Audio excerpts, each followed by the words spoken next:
फासले उगा रहे हैं। जिस प्रकार से आज पेट्रोल और डीजल पर निर्भरता में कटौती हो रही है, renewable sources, green sources of energy की तरफ भारत आगे बढ़ रहा है। जिस प्रकार से पैसे कमाने के एकदम अलग तरीके निकल कर सामने आ रहे हैं, जिस प्रकार से बिजली के लिए हम सूरज की ओर देखना शुरू कर चुके हैं, सोलर एनर्जी, जिस प्रकार से हम वेस्ट मैनेजमेंट कर रहे हैं, ऐसा लगता है आने वाले समय में हमारी कंस्ट्रक्शन की फील्ड में भी आमूलचूल बदलाव आने वाले हैं। ऐसा परिवर्तन आएगा जब ये बिल्डिंग्स, ये जो कंस्ट्रक्शन हम कर रहे हैं, जो कॉलोनीज बन रही हैं, वो इको फ्रेंडली हो जाएंगी, पर्यावरण के साथ एकदम कदम ताल करते हुए आगे बढ़ेंगी, तारतम्य बनाते हुए। क्या आप यहां से देख पा रहे हैं कि भारत अब बदल रहा है? ये जो आने वाला युग है उसमें भारत पूरी तरीके से बदल जाएगा। अगर अभी भी आपको विश्वास नहीं हो रहा तो जरा सुनिए किस तरीके से प्रैक्टिकली ये पॉसिबल है और किस तरीके से ये हो रहा है। क्या आप जानते हैं राजस्थान की कुल रेगिस्तानी जमीन कितनी है?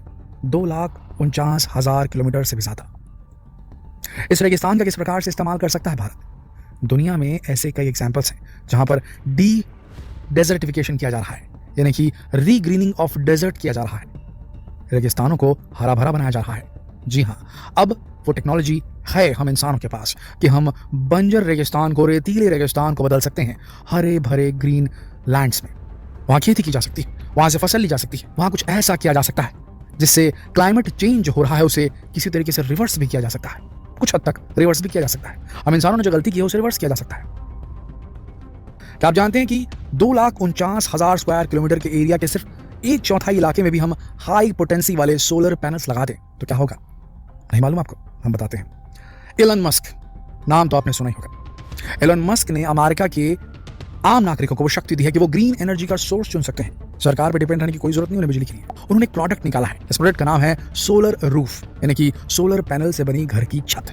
इन्होंने अमेरिका में, अभी इसका रेट थोड़ा ज्यादा है, लेकिन अमेरिकी घरों में जहां लोग विलाज अफोर्ड कर सकते हैं, बंगलोज अफोर्ड कर सकते हैं, उनके लिए इन्होंने सोलर पैनल्स बनाया। ऐसे सोलर पैनल जो घर की छत पे पूरी तरीके से लग जाते हैं और उनमें इतनी एनर्जी स्टोर हो सकती है कि घर के जरूरी सारे अप्लायंसेस को पावर दे सके, पूरी तरीके से ग्रीन सोर्स ऑफ एनर्जी। अगर उस टेक्नोलॉजी को, भाई भारत के पास आईआईटीज में हमारे रिसर्चर्स में क्या दम कम है? हमारे रिसर्चर्स अगर सामने आए तो हाई पोटेंसी, हाई इफिशिएंसी वाले सोलर पैनल्स बना सकते हैं और उसे अगर हम 1/4, 1/4 डेजर्ट में भी लगा दें तो रेस्ट ऑफ द डेजर्ट जो 75% बचेगी रेगिस्तानी भूमि, उसके लिए पंप चलाने के लिए, अप्लायंसेस चलाने के लिए बिजली जनरेट की जा सकती है।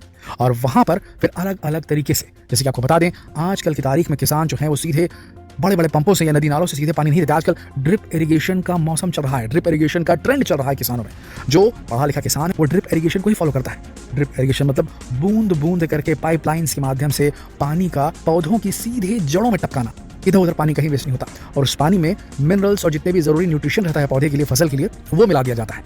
नतीजतन कम पानी में और कैसी भी जमीन पे वहां पर पौधे उगाए जा सकते हैं। राजस्थान में और कई सारे ऐसे इलाकों में जहां पानी कम है वहां भी इस प्रकार की एडवांस फार्मिंग शुरू हो चुकी है। सबसे बड़ी बात, अब एक अलग ही किस्म का एक बदलाव आया है हमारी जनता में, शायद आपने भी इसको फील किया होगा। ये तो बात हुई किस प्रकार से डेजर्ट्स को रीग्रीनिंग कर सकते हैं।